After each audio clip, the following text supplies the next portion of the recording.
Hey guys, welcome back to the channel. This is part 6 of What If Naruto Was the Red X. If you guys enjoy this what if and want to see part 7 of it, comment down below and let me know. And go ahead and check out other what ifs in the channel. Before we start, please do support for more awesome content. Don't forget to subscribe and leave a like, and also share this video with your friends. So let's start this video. Yum City, California. It was Saturday evening. The Hive gang had been working on their new base for hours on end, with most of them having gone to bed. Naruto had, only to be awoken when his first batch of clones had dispelled a couple hours later. Thus the unofficial leader of the Hive gang had made another batch, and let them get to work also, before then laying back and passing out once more. Once they had dispelled, Naruto had decided to get up, and stay up, making yet another large batch of clones which he assigned various tasks, most of which were simply finishing what the last batch couldn't. Naruto wiped his brow as he walked into the main room of the base, it being the only finished room in the entire place. The blonde-haired thief then sat back into the Hive's couch, and cracked his neck, feeling the muscles give off numerous pops from the stress he had gathered. "Are we done yet?" Jinx asked tiredly with a slouch before falling onto the couch, slowly handing a notepad to Naruto. The blonde chuckled lightly, then felt his clones dispel, making the thief grimace from the influx of information as a result. "Mammoth and Private should be down soon," he said simply while Jinx grumbled something ineligible. "You okay?" The blonde asked the girl, who reached out and grabbed onto a pillow, then snuggled into the pillow, looking like a cat, making Naruto's lips twitch at the sight. "Never mind." He then sat and looked at a nearby clock, letting out a sigh. The blonde got back to his feet and went off into the hideout to pick out a room for himself, so none of the others would bug him. Finally finding one of the finished rooms, Naruto pulled out an X shuriken, and then placed it onto the door, then slammed his fist into, so it would dent the door, allowing it to stay. Smirking, Naruto walked into the room and placed his things down nearby. Stripping out of the X suit, Naruto pulled on his civilian clothing. "Raven said Saturday, so I might as well get there a bit early," Naruto said to himself while putting his bucket hat over his head, shadowing his eyes before then brushing his hair down to cover his whisker marks, and nodded. "Good to go," he said with a grin and walked out of the room, whistling to himself as he did. Naruto walked into a dark cafe, the same cafe that Raven had told him to meet her. Scratching the length of his nose, the blonde made his way inside and looked around for the violet-haired girl. "You early?" Came said girl's monotone as a shadow formed beside her, and the girl rose up out of the ground to stand next to him. "Yeah, well, a former teacher of mine was always late. I decided I don't like to be kept waiting, and figured you wouldn't either," the blonde explained with a grin, and Raven nodded her head slowly, before walking over to a table in a dark corner of the room, Naruto trailing behind her. Naruto and the girl sat down at the same time, and the blonde looked around, seeing only a few patrons, all of which seemed to ignore them. "They're used to me coming in. They pretty much just ignore me now, and get on with their lives," Raven explained, and Naruto shrugged, while then sitting back slightly, looking around the dim room, and noticed, wait, that was Neji at the counter. Naruto blinked several times before shaking his head. What were the odds of him seeing Neji in a cafe? A waitress came over before they could start this little inquisition. As Naruto liked to think of it, they each made an order and the girl went off. "So, what did you want to talk about?" Naruto questioned, and Raven blinked, before thinking it over. She hadn't really thought about that, she really just wanted to know how she felt like she could trust him. Frowning, the girl closed her eyes, concentrating on what to ask out of the numerous questions floating around in her head. "For starters, where are you from?" Raven asked, opening her eyes to meet his deep blue ones, and making Naruto wince. That was one of the big ones he didn't want to answer, and really couldn't answer truthfully without sounding crazy. Also asking this could tell her some more things about him, which he didn't want her to know. A small town outside Kyoto in Japan called Konoha. He lied easily, meeting her violet gaze without flinching. Yet still Raven could tell he was lying, but she didn't want to force anything out of him if he didn't want to talk about. It was his business, not hers after all, and this wasn't supposed to be an interrogation. She simply nodded to his lie before trying to decide on what her next question should be. "Okay, how long have you been in Jump City?" That was one thing she really needed to know about him. After all, she had been in the city for only 2 years now. The likelihood of having met him on Azarath was slim to none, so it was possible she met him during that time. The blonde before her leaned back at this question. Truthfully, all it would tell her was when he got to town, and that wasn't really anything dangerous, so Naruto decided he was going to tell the truth on this one. "I've lived in town for about a year by now. And before you ask, I had to leave home because of some difficulties in the village."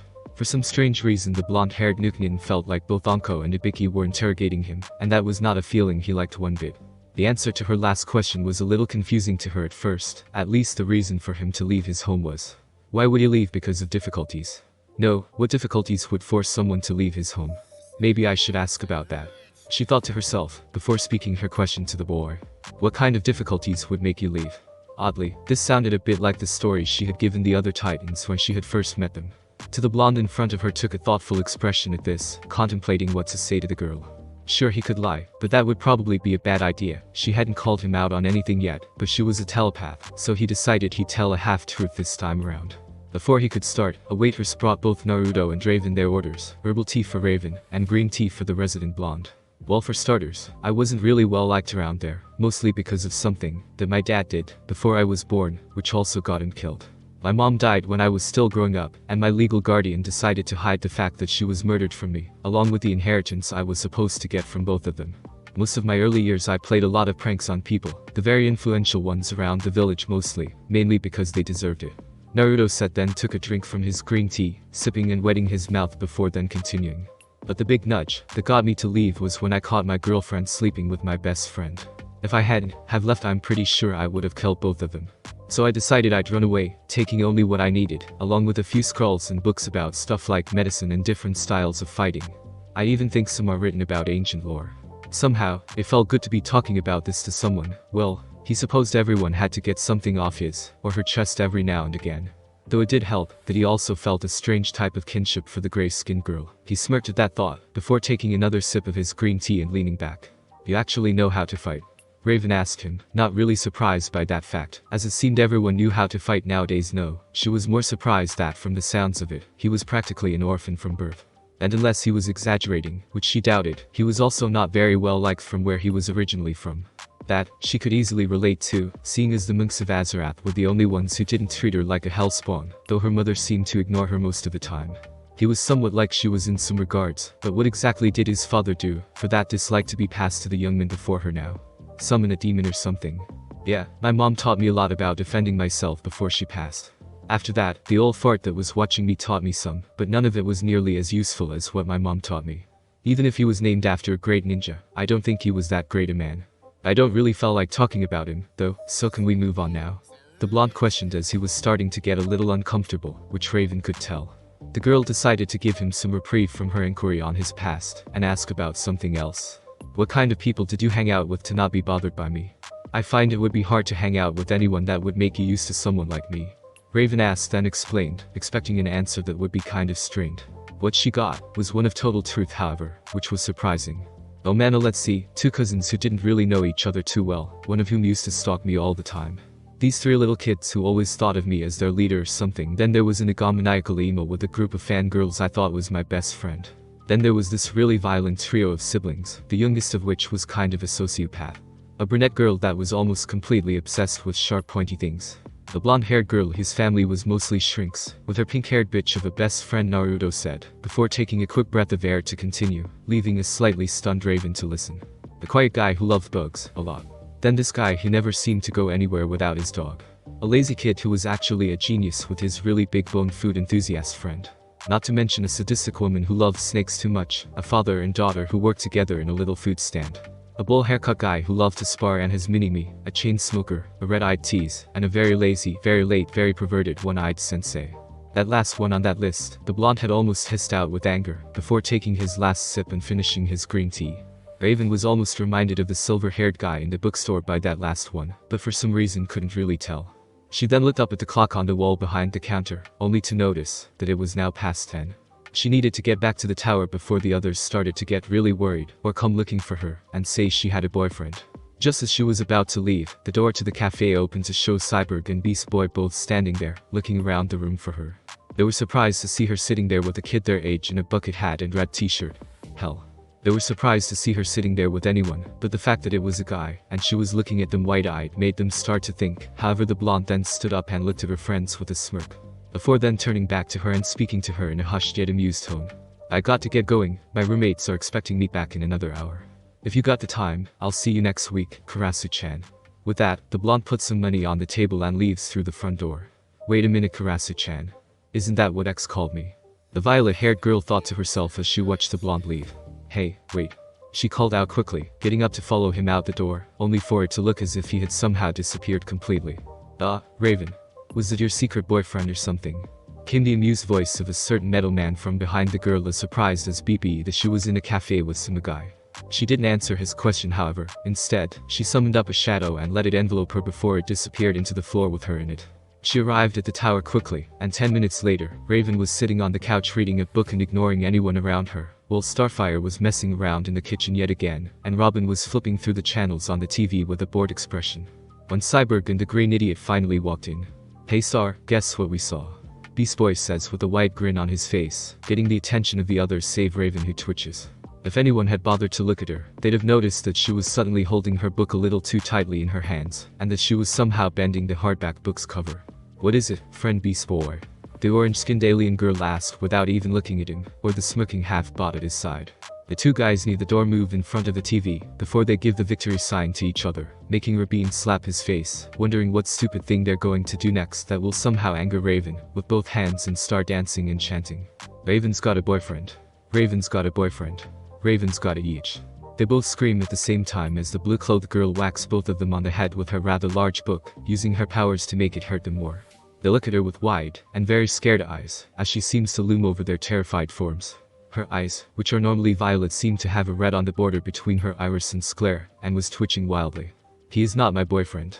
She snapped at them angrily, before turning to leave, only to find her way blocked, as Starfire suddenly embraces her in a bone-crushing hug. "Why me? What the hell did I ever do to deserve this?"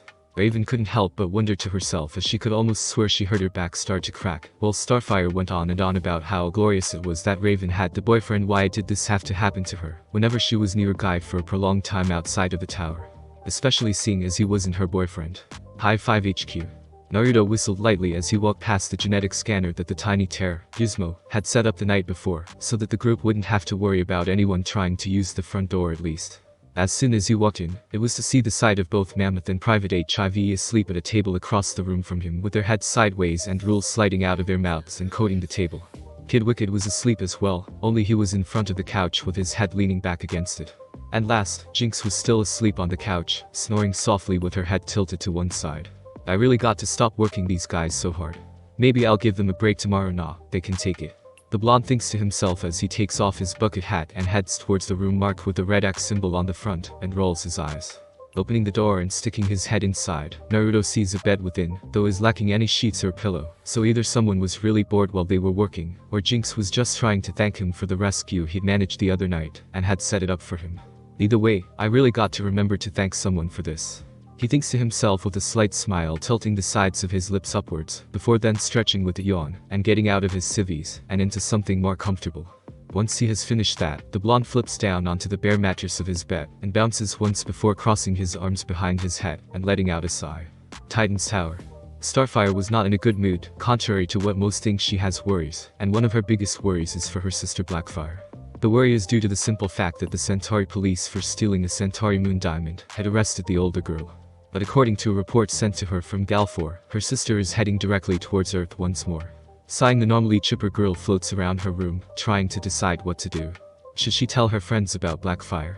No, this was her family, her problem. They shouldn't get involved with her sister, when they all had other problems to deal with already. Shaking her head, Starfire floated over to the window and laid back, eyes closed. She gave a smile, when the sun hit her skin.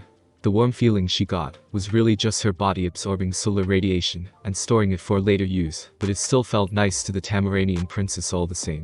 The beeping from nearby alerted Starfire to something. Looking around, she spotted her Titan's communicator on her dresser, and slowly went over and answered to see static. "Hello, sister." The sister part was particularly sneered out, and Starfire sighed before trying her best to calm down. "Blackfire, what do you need of me, sister?" Starfire asked while cursing herself for the brief stuttering of her voice. "You dead for one thing, sister dear." Blackfire replied offhandedly to her sister, who flinched at her sister's deadly tone. "Please Blackfire, we should not fight. I do not wish to fight my only sister." And Starfire started to say, only for Blackfire to interrupt her. "What you want doesn't matter, Starfire. This is about what I want for a change." Blackfire said with an ominous tone, and Starfire listened to her sister. "I'll give you 1 hour to meet me, Starfire. I'll be in the city. Don't bring your little friends unless you're a spineless small worm." Blackfire stated, then said with a hint of humor. Only Starfire either didn't notice or chose not to care, and she frowned. "I will find you, sister. I do not wish to hurt you, but I will not let you bring harm to another." The redhead said plainly, and heard a laugh from her older sister, as the connection on the communicator went dead. Looking around, Starfire debated with speaking to her friends over this matter, then shook her head at the thought. Tamaranians dealt with Tamaranians, family dealt with family. It had always been that way throughout history on Tamarin, and Starfire wasn't going to break tradition. Walking over to her window, the alien girl lifted it open, then climbed into the windowsill before flying off into the city, seeking out her older twin sister. After a while of desperately trying and failing miserably to fall asleep, the boy just gave up and got back up. He really had way too much going on in his mind at the moment. He'd always had this problem when he was younger. Possibly why his dope self could never focus was due to too much going on in his head, and the only way he knew how to cure this was to work out his body to clear his mind. Normally, that would involve racing through the trees at speeds that would kill even the most skilled of ninja. If they ran into something, then again he wasn't most ninja. That thought seemed to ring in the blonde's mind as he suddenly got a grin working its way over his face. Moving over to his closet, the blonde pulled out his X suit and began to suit up. First the bodysuit came on, then the boots and glove attachments, then followed by the gauntlets, greaves, and belt.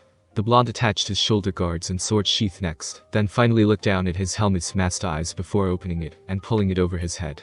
Turning to see the reflection of his suit in the mirror, Naruto turned on the night vision setting for his mask's vision, and then watched as his mask's eyes began to glow neon green like a ghost. Turning on his heel, Naruto stopped and checked that he had a full cache of gear on him, just a little precaution in case he ran into the kids. Then again, he'd be lucky if he did, as Robin could amuse him, while giving him a decent taijutsu spar. The kid was great at taijutsu, Nuff said. Hands down he was better than Lee with pure normal taijutsu, but if Lee broke out the gates or took of his leg weights, well, Robin would be paced. Shaking his head, Naruto walked outside his room and then set the lock on the door. In his defense, he did live with thieves. Several minutes later, he's running from rooftop to rooftop, with images of a certain raven-haired girl running through his head. Why was he as comfortable around her as Gar and Yujito had been for him? Memories of those names rushed into his head, along with many memories of Konoha and his friends. He quite suddenly realized he missed all of it. Well, obviously not the lying, the betraying, the backstabbing, the going behind his back, or even the shitty-ass counsel, but he did miss his days with his friends, well, maybe just slightly. Elsewhere, Starfire landed in the city on a roof. Looking around, she sighed. Her sister could be anywhere in the city. Starfire had already checked the first few places that her sister had visited last time she was on Earth, except the creepy rundown old warehouse. Smiling at her own cleverness, Starfire shot up into the air, and then straight for the old building. Spotting a black dot on its roof, the girl landed, and slid to a halt before Blackfire. The older Tamaranian was laying on her side with one hand on her head, and a sly smirk on her lips. "So glad you could make it," she said, though the sarcasm wasn't lost on Starfire this time. "Why are you doing this again, sister? Did the Centauri prison really teach you nothing at all?" Starfire questioned and saw a brief twitch from Blackfire. Why has she twitched? It wasn't irritation either, or Blackfire would have shown it full force on her. No, she was hiding something. Why? Why am I doing this? Here's my reason, plain and simple, Starfire. Blackfire started, then lunged forward with a roar, spinning one leg out into a powerful roundhouse kick, and knocking her off the roof. Quickly flying after her, Blackfire gripped Starfire by the throat while flying to the ground, and slammed her down with a fear look in her eyes. "You ruined me life." Blackfire roared while simultaneously lifting Starfire up, then reeling her left arm back as a violet starbolt in hand, before she slammed it into Starfire, sending the younger redhead flying back into a wall with a loud scream of pain. Back with X. As the thief was still lost in thought, he was pulled out of his trip down memory lane as he heard someone start to scream loudly. "You ruined my life." Following this proclamation was a dark blue light coming from a nearby alley, followed shortly by a loud high-pitched scream. He quickly stopped above the alley, and the blonde-haired shinobi looked down to see none other than the cutie air Starfire, being held up by her throat and to a wall by a girl who was floating in mid-air, and looked almost like a duplicate of her. However, though they looked close enough alike to be twins, the black-haired girl had several dissimilarities as well. Starting out, she had black hair as abyss to black, with slanted eyes which had a white sclare and violet irises. Her skin was orange like Starfire's, marking her as a Tamaranian. Her shirt, skirt, and boots were all black, with the same metal collar, belt, and gauntlets as Starfire. But this other girl had what looked like jointed metal bands over all of her skin, bearing her fingers and her face. "Sister," Starfire squeaked out while gripping the other girl's wrist, "we only sent you back to prison because you stole that moon diamond. If you hadn't, we would not have had to. This isn't about that fucking prison, princess." The black-haired girl roared with a snarl, and Naruto blinked repeatedly, wondering what the hell was going on. "This is about you always getting your way. You always had everything. And I never did." Blackfire raged before twisting one heel and throwing Starfire into a wall. "I'm a consecrate, Starfire. I don't have much, and you always got everything I ever wanted." The Tamaranian exclaimed while confusing Naruto as he thought she was a Tamaranian. Starfire, on the other hand, was looking at Blackfire with a mix of shock and horror. "Sister, I didn't know, I mean." Starfire was slightly more afraid now. Consecrate, or Black Curse in Earth English, was a rare genetic disorder on Tamarin. Its symptoms included black hair, violet eyes, never reaching to or above 6 feet tall, a very weak immune system, and no way to store solar energy for use of their powers. "Yes, Starfire, I'm a consecrate." And do you have any idea how bad it is in the Centauri prison? Blackfire said, then demanded, and Starfire winced slightly. A Centauri prison was the nastiest, most brutal place you could ever be, and that wasn't even in the prison. The world was cold as ice with the sun. That's light barely reached it, making it a breeding ground for more germs than there ever was on Earth. Her Tamara, her sister, could have died being both powerless and very susceptible to the germs. Sister, I really had not idea. I merely thought that you disliked training with our powers. And Starfire started while getting to her feet, only to duck to the side when her sister kicked the lid of a trash can towards her. She was referring to when they were little. Whenever she would try and have her sister help her, Blackfire would go off and say she'd help her later. But this isn't about that, hell, Starfire. No. This is about the fact you still get everything. I've had to fight tooth and nail just to survive. I had to hire an alien scientist to make this suit just so I could fight like a Tamaranian while learning martial arts to protect myself. Blackfire said, then grabbed Starfire by then shirt and tossed her over her shoulder into a metal grate, Naruto narrowing his eyes and leaning forward. This is about getting you back for all the crap I've had to put up with that you never had to deal with. My life's been a living hell, so why not make yours the same? Blackfire exclaimed before lunging at Starfire once more, and Naruto had enough of this and lunged down. Blackfire suddenly finds Naruto in front of her, her fist in his clenched fist, as his masked eyes shift from glowing neon green to a burning fiery red. Don't mean to break up this sibling rivalry, babe, but the cutie there looks like she needs a bit of a break before you continue. Naruto says in a firm tone before lashing out with a palm strike to Blackfire's chest, sending her flying back. What the fuck? Who in the nebula are you? The black-haired girl demands, while Naruto raises a brow at the nebular part, but decides it must be alien slang. Looking at the girl, however, Naruto has a flashback of him and Sasuke back at the Valley of the End, how he was teetering on the edge of sanity back then as well. This girl, however, seems to have had a rough life. Her own anger and pain is clouding her judgment, so, while similar to Sasuke, he knows she can still be saved. Nobody to someone like you, just a shinobi. Naruto says simply before quickly drawing his sword and lunging forward, his vertical slash missing her by a fraction of an inch as she flips into the air. Narrowing his eyes, the blonde ex-ninja then flips onto the building and runs on the side of it, jumping into a spinning slash, which Blackfire uses her gauntlets to block, surprising the blonde, as he never knew just how tough those damn gauntlets they wore actually were. Not bad, huh? It's made from a flexible but durable metal, 20 times more effective than steel. It's also one of the rarest ores in the known galaxy. Blackfire said before throwing her arms forward, sending Naruto back, but the teen flipped in midair and landed in a crouch on the side of the building. I must say, I didn't know that. Think you could get me some, babe?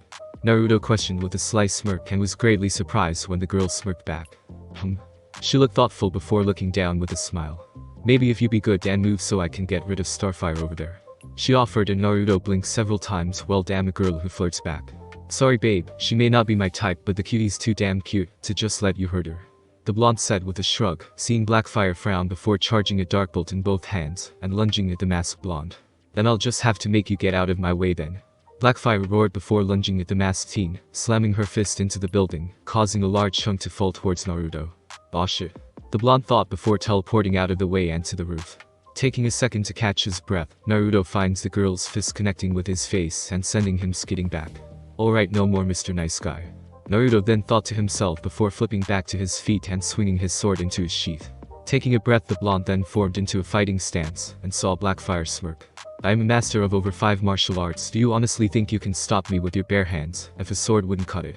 Blackfire questions, and the spikes on Naruto's knuckles come from his gauntlets, both those and his greaves beginning to glow as electricity arched across them. Maybe not barehanded, babe, but I think these will do nicely. Naruto says with a smirk before crouching and lunging at Blackfire, while Starfire peeked over the buildings as Naruto threw a punch towards Blackfire.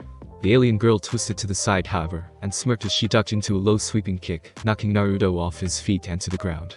Man, why can't I ever get a decent sparring partner like this when I want to? The blonde wondered to himself with a chuckle before flipping back to his feet and taking another stance. This again? Why don't you just quit while you're ahead? I'm in a whole other league compared to little Starfire. Blackfire stated to Naruto with her arms crossed and a smug smirk on her lips, making the blonde smirk as well. But then I really don't need to hold back, do I? Naruto quipped, surprising Blackfire as he suddenly shifted stances, his body seeming to relax as he took several deep breaths. Concentrate on your center, focus the power from within. Naruto said to himself as he closed his eyes and breathed out, then in once more. At that moment, the blonde seemed to simply vanish before Blackfire and Starfire, and then the strange chanting began all around them once more. Inu, Ikume, Usagi, Hibi, Ikami, Tori, Tanuki, Haku, Taka, Itachi, Mengusu, Kitsune, Yama, Tori, Inu, Taka, Neko, Karasu, Hashi, Hije, Kuma, Seru, Nizumi, Tori, Tor. The voice carried over the winds, as then Naruto seemed to slip out of the shadows behind Blackfire, and lashed out with his elbow to Blackfire's back. However, he wasn't done yet, as in a single fluid motion, he suddenly twirled into a sweeping kick that ended in him kicking Blackfire into the air. Seemingly vanishing into the shadows once more, Starfire watched as X appeared behind Blackfire, grabbing her by one arm, and tossing straight to the ground before vanishing once more. He reappeared below Blackfire, catching her with one fist to the girl's gut as she hit, coughing up spit in the process, before he then tossed her into the air, and lashed out with a double roundhouse kick. Shadow Claw Taijutsu, Style 2, the art of the shadow dance. The blonde said cryptically while slowly moving into a new stance, while Blackfire was coughing up what felt like a lung. What was that? Blackfire demanded with wide eyes towards the ex-shinobi. Long ago, my mother and I lived together. We created this style together, to become one with the shadows, but she never got the chance to see it completed. Naruto said softly, but they both heard, as the blonde then took a breath then exhaled. I've only ever used this style against one opponent. I never fully trusted style 2 fully, but I don't think I could forgive myself for only using it without ever testing its full potential. Naruto said darkly while moving his arms, the shadows literally moving as he did. How is it that you're doing that? Blackfire questioned while taking a few shaky steps back.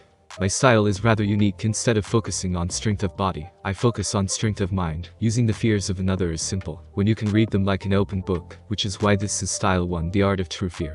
Naruto said darkly, and Blackfire shot into the air, then formed a dark bolt in one hand. I'm not afraid of anything, she shouted, tossing the energy ball towards the young former nin, who simply moved in a smooth motion and unsheathed his sword. Spinning arm and body into a single turn, it looked as if the blonde suddenly caught the dark bolt with the blade of his sword. Surprising and scaring both Star and Blackfire, the blonde then spun his sword above him, before throwing the bolt straight back at Blackfire. The bolt hit its mark, knocking Blackfire back, while Naruto swung his sword back into its sheath, and took a breath. Shimmering once before seeming to meld with the shadows around him once more, Starfire looks around for the teen, and when she is able to be certain he is no longer on the roof, rushes off to find her sister. Meanwhile, Blackfire groaned lightly in pain while slowly pushing a piece of rubble off of her. That bolt that hit her had sent her flying back into and through a building, before she had managed to stop. Slowly getting to her feet, the girl looked up and turned pale, seeing the face of death itself, in the form of Red X Death's head mask. Why are you doing this? Blackfire questions while backing away from what she can only guess is another alien of some form to have all these strange powers. Because I knew someone like you once. Obsessed with the death of his brother for ruining his life. He sought out vengeance for years, living only for the purpose of that man's death. Naruto said darkly while walking closer and closer to Blackfire. His back hit a wall as he cornered her like a cat would a mouse. He was so caught up in revenge, so consumed by it that he lost sight of what he had in front of him. Naruto said and looked through his mask's lenses into the eyes of Blackfire. What do I care if some loon you knew went crazy? Blackfire demanded, and Naruto gripped her by the throat before glaring into her eyes. He was like you, you're like him. They're both true statements. For once Sasuke had his vengeance, it wasn't enough. He was still angry, he was still alone, and killing his brother only made him empty inside. He tried to fill that emptiness, fill it with people, fill it with battle, fill it with missions, but even after all that, he was never any less empty. Naruto explained darkly, while glaring into Blackfire's eyes heatedly. Sasuke had fallen so far into darkness because of his quest for revenge, that he no longer knew the way out. All that was left of my friend was an empty husk. Naruto said before dropping Blackfire on her ass. Now, do you honestly believe that by killing your sister, your own flesh and blood, things will be magically fixed for you? He questions while looking down at the girl who grits her teeth. What else do I have? All my life I've never had anything. I had no powers, no respect, and no real love from our father. Only our mother even openly acknowledged my damn existence. Blackfire angrily told the blonde while standing up, shaking with rage. I had to fight tooth and nail to get the respect of my father. I had to train myself into the dirt to learn my skills. I had to resort to theft, just to get what I needed for this suit, so I could have my powers. I had to fight for everything I've ever had. And yet Starfire always had all of that, her powers, father's love, the people's respect. What did I have? Nothing, because I'm a consecrate. Blackfire roared and found Naruto's face in front of hers, a hand beside her head. Then what will revenge bring you? Naruto questioned, and Blackfire openly gaped at him before she replied. It'll prove I'm better than her, that I deserve the same attention she gets for free. Blackfire states, and Naruto shakes his head from side to side. I was like that once. I thought if I could be someone, a girl I liked would love me, but she never really did. All you'll get from this, Blackfire, is the death of someone who truly does love and respect you, your little sister. He says simply, and Blackfire balks at the former nin's words. What does her opinion matter? She demands of the blonde teen, who merely leans back from her a moment. It probably should matter. I've never had a family. I think that since she is family, her opinion of you would matter quite a bit. Naruto stated, and Blackfire blinked, then looked at him strangely. Think it over. Naruto said and then placed his hand on the back of her head, a static X attaching to the back of her neck.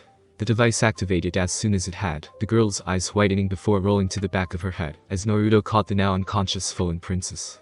"Sweet dreams, princess," he said softly, before kneeling down and placing her head gently to the floor. "Sister," Starfire exclaimed, rushing over to the site and looking worriedly down at her sister, the blonde former nin chuckling lightly to himself. "She's fine, cutie, just unconscious," Naruto stated, and Starfire looked from her sister to the black armored ex-shinobi. "You okay?" he then questioned, startling Starfire, who blinked before tensing, clearly remembering the last time they met. "Why would you ask? You are the Red X, are you not?" Starfire questions, and Naruto chuckles before then waving the girl's anger off. "I asked because I helped. Shinobi rule number 4. Never do anything unless you're prepared to finish it," Naruto stated, then recited the old rule his mother had told him when he was little, remembering the hell that rule seemed to get him in as a kid as well. "Shinobi?" Starfire questioned, and Naruto chuckled once more. "I'm kind of from a race of assassins," he admitted, and Starfire made an O with her mouth. "You from outer space as well?" she asked, and Naruto shook his head no. "It's hard to explain where I'm from, Starfire, let's just say I know what it's like to not fit in," Naruto said with a hidden, double meaning to his words before crossing his arms over his chest. "Then, why did you help me?" the redhead asked, while rubbing her neck, and Naruto sighed and leaned back. "I know what it's like to have people you consider family try to kill, lie, and utterly betray you. I know how much it hurts, and I don't want to see that happen to anyone else," he says as he watches Star before reaching out to Star. "Let me help with that," the blonde says, and gets a confused look from the girl, till he places his now glowing green hands on her throat and feels the pain leave. How did you do that?" Starfire questions with awe. She thought only Raven had a power like that. It's an ability my people can master, but it takes a lot of concentration," Naruto explained, thanking the heaven's healing jutsu were in the scroll of ceiling, as well as the normal kinjutsus. "Then I must thank you. But if I may ask, why do you continue to do what you do? If you wish to protect others from hurting, why aren't you one of the heroes?" the girl questioned innocently, getting a sigh from Naruto, who looked to the sky above. "Because I got sick of always being used or hurt," was all he said before placing a hand on Starfire's shoulder. The girl suddenly found them leaving her sister behind, as they appeared on top of Titan's tower. Looking around, the two spot Raven meditating, only for her eyes to snap open and turn towards them. "Yo, Karasu-chan, did you guys lose this?" he quips before flipping away from Starfire and vanishing once more with a quick flash of a demonic aura surrounding him. "Starfire, do I even want to know what happened between you and X tonight?" she asks, while trying to get images of a certain bucket hat wearing blonde out of her head as it appeared X, and the blonde had indeed both called her Karasu-chan. "The Red X was simply aiding me with something," she said as she and her friend walked back into the tower, a mysterious little smile upon the alien girl's lips, as she and her best female friend walked into the tower. The gray-eyed girl watched this. She seemed amused as she watched, looking onto X, Starfire, and Blackfire with amusement. However, upon seeing the skill, the finesse, the sheer power of X, nearly made the girl shudder in anticipation of their first meeting. This was one with the power to let her father's organization to new heights, to places beyond even her father's wildest imagination. "All I need to do is continue to study him, the Titans, the Hive Brats, and those ninja, and I'll be ready to face them then again." Ravager started then said as she turned to look at the information she already had on the ninja, and smirked at a stilled image of Sasuke. "Pawns can be such useful pieces in capturing the king," she said mysteriously before chuckling in her throat and turning off the view screen. Thanks for listening. I do hope you enjoyed. If you want the next part of this video, like, subscribe, and comment down below, and turn on that bell notification, and also check out the other videos that I have created, and enjoy. See you in the next video. Peace.